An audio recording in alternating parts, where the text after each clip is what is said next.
Quand vous achetez une montre, vous regardez le cadran, le mouvement, la marque, le prix, mais très souvent, les matériaux sont un peu un détail, alors que c'est ce qui va déterminer comment votre montre va vieillir, comment elle résiste au quotidien et sa fiabilité. On va voir que parfois un mauvais choix de matériaux sur une seule pièce peut gâcher toute l'expérience, donc je vais détailler pièce par pièce quel est le meilleur matériau possible sur une montre. J'ai déjà fait des vidéos très détaillées sur l'acier, le titane, le carbone, la céramique, le bronze, l'or, donc pour chaque matériau, je ne vais pas rentrer dans tous les détails. Si vous voulez vraiment approfondir, il y a toute une playlist matériaux que je vous mets en description.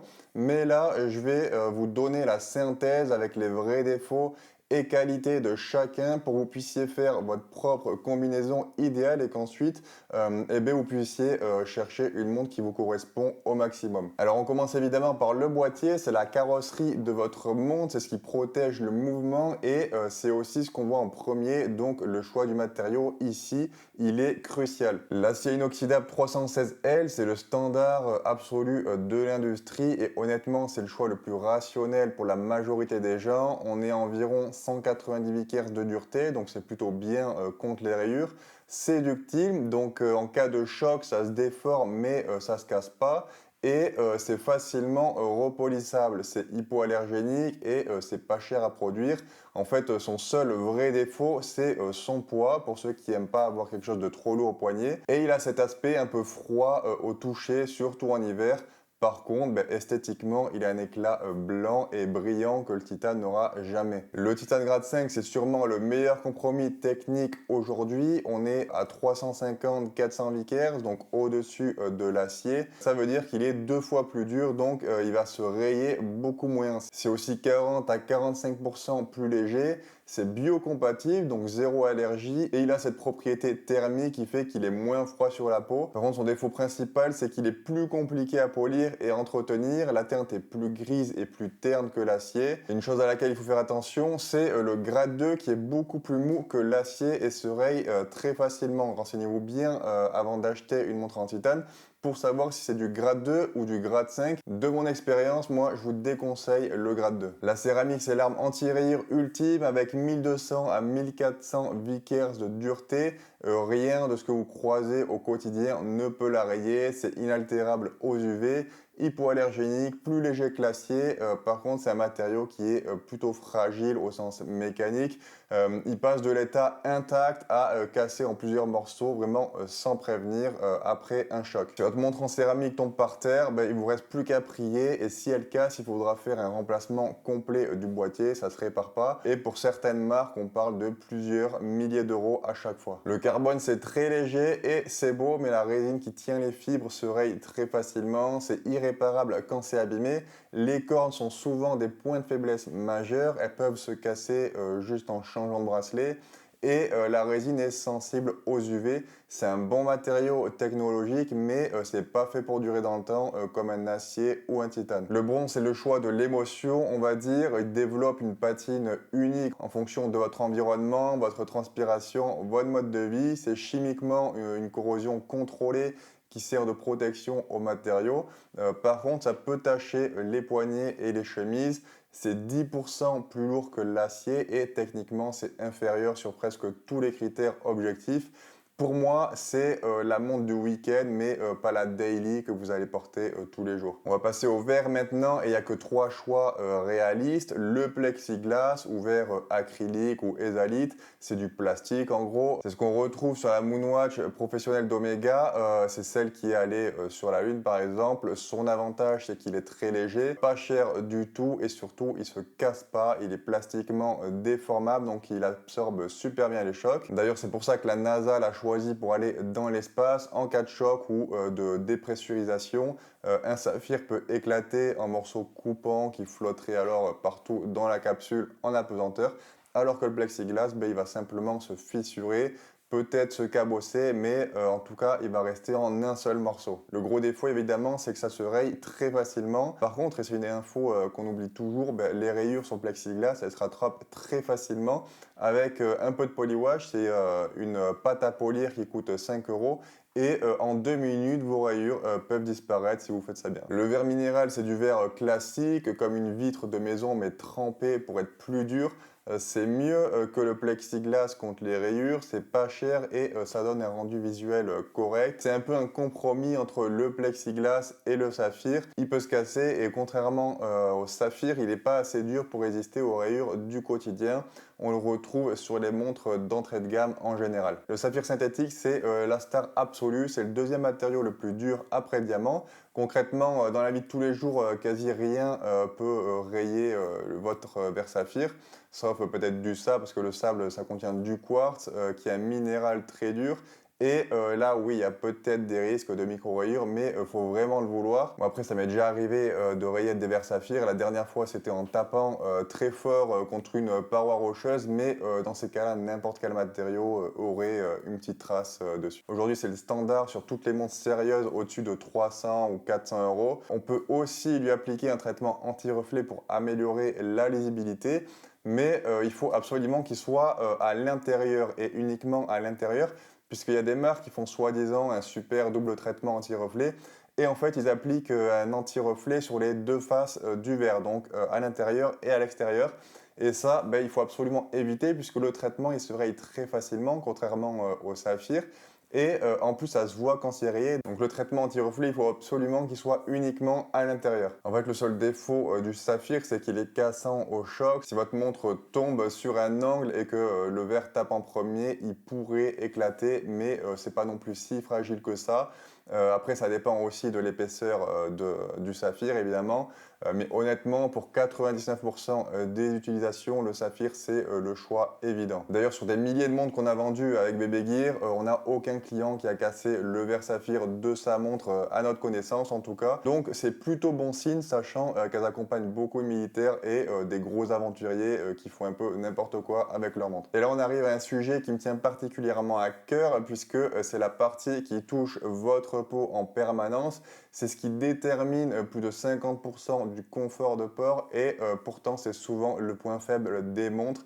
Même sur des montres très chères, on va parler du bracelet. Le bracelet métal en acier ou en titane, c'est pour moi le plus polyvalent. C'est robuste, ça donne un look intégré avec le boîtier et ça peut se porter dans quasiment toutes les situations, puisque ça fait habiller, mais c'est aussi parfait pour une montre d'aventure.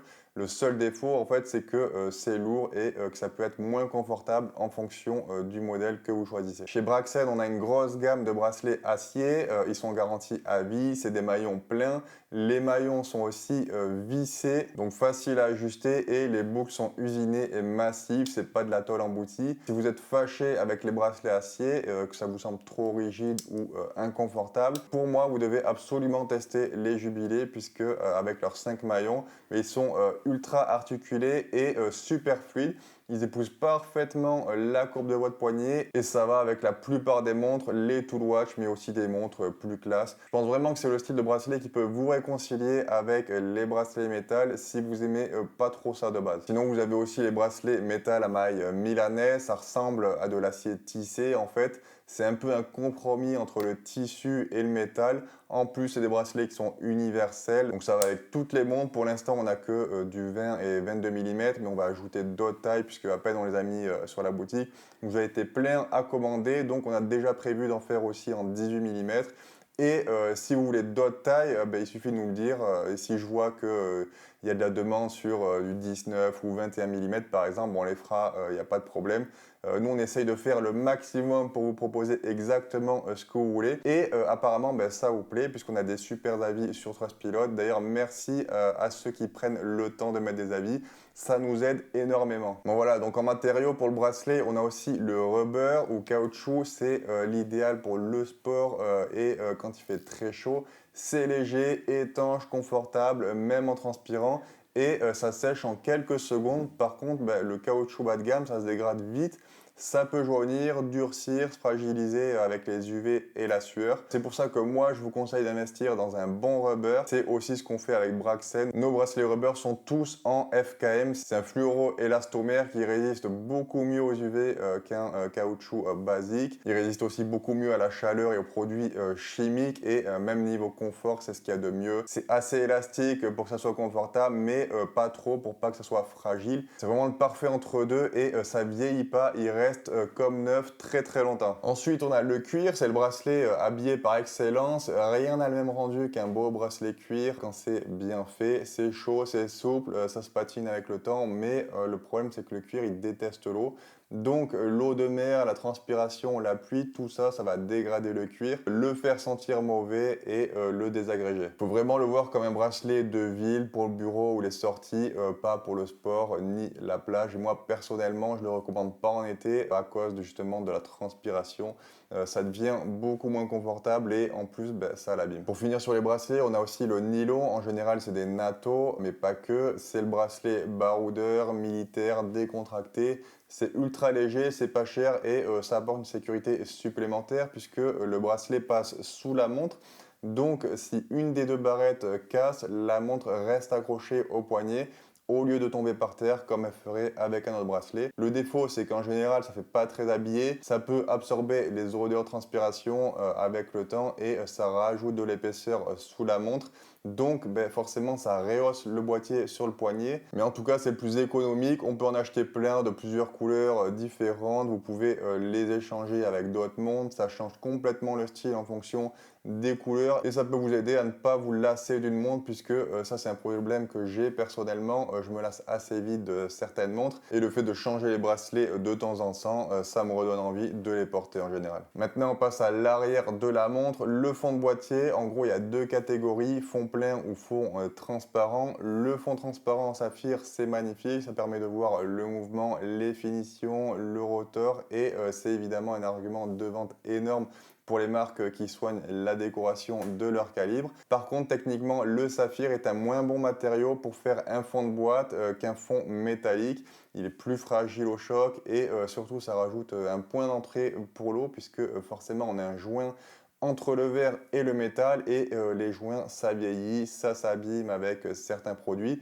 Donc si votre priorité c'est l'étanchéité maximale et la robustesse, pour moi un fond acier ou titane, c'est tout simplement plus solide et plus fiable qu'un fond en saphir. En plus un fond plein, ça protège mieux le mouvement des champs magnétiques et des changements de température. C'est moins sexy mais c'est objectivement supérieur d'un point de vue technique. Après là c'est à vous de voir si vous voulez privilégier l'esthétique ou la robustesse et la fiabilité.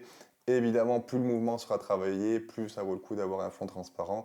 Mais après, ça, c'est vous qui voyez. Ensuite, pour la lunette, donc la lunette, c'est cette partie qui encadre le verre. En général, elle est du même matériau que le boîtier, mais par-dessus, des fois, on vient poser un insert de lunette qui sert souvent d'échelle de plongée, par exemple, ou de tachymètre, ou simplement de décoration. Et le choix du matériau ici, c'est un peu comme choisir la peinture de votre voiture. Ça va complètement changer le look de la montre, mais ça a aussi un vrai impact sur le vieillissement de la montre. L'aluminium anodisé, c'est le matériau historique qu'on retrouve sur toutes les anciennes Rolex, les Seiko, les anciennes Omega. C'est très léger, pas cher et on peut faire quasiment toutes les couleurs qu'on veut grâce à l'anodisation. C'est d'ailleurs ça qui fait le charme des vintage. Souvent, ces fameuses lunettes délavées par les UV qui donnent des teintes un peu tropicales aux Submariner. Mais ça peut se rayer et les couleurs peuvent passer avec le temps. Esthétiquement, c'est très joli, on a un aspect plus mat et granuleux et ça a l'avantage d'être très solide puisque ça ne se casse pas. Mais si vous voulez quelque chose qui ne vieillit pas du tout dans le temps, il faut partir sur la céramique. Aujourd'hui, c'est le standard des montres milieu et haut de gamme. C'est inrayable au quotidien. Les couleurs ne bougent jamais. C'est résistant aux UV et c'est chimiquement inerte. L'inconvénient, c'est que ça peut se casser, mais comme pour un verre saphir, ça reste très peu probable avec une utilisation normale. On a aussi le saphir pour l'insert lunettes, c'est une tendance assez récente et je trouve ça pas mal, c'est inrayable, on peut mettre de la couleur par en dessous, c'est ce qui donne un effet de profondeur vraiment très réussi et les couleurs ne faneront jamais. Le défaut c'est que comme le saphir est fragile au choc, un insert de lunettes c'est assez fin et ça peut se fissurer en cas d'impact. Et là, ça fait pas juste une petite marque comme on verrait sur de l'alu ou de l'acier. Là, il craquerait direct. Voilà, vous avez compris, il n'y a pas de matériau parfait ou de montre parfaite puisque ça va beaucoup dépendre de votre mode de vie, mais aussi de vos goûts. C'est pas parce qu'une montre en bronze a plein de défauts qu'il faut s'en priver si ça vous plaît. Il n'y a pas de réponse universelle à quels sont les meilleurs matériaux pour une montre, mais j'espère qu'avec cette vidéo, vous aurez mieux compris les avantages et les inconvénients de chaque matériau pour chaque pièce de votre montre. L'important tout simplement c'est de savoir ce que vous achetez et pourquoi, mais en tout cas maintenant vous avez toutes les cartes en main pour faire le bon choix. J'espère que cette vidéo vous a aidé à y voir plus clair sur les matériaux dans l'horlogerie. N'hésitez pas à visiter la boutique Braxen si vous cherchez un bracelet de meilleure qualité pour votre montre. Et on se retrouve très vite pour une nouvelle découverte horlogère.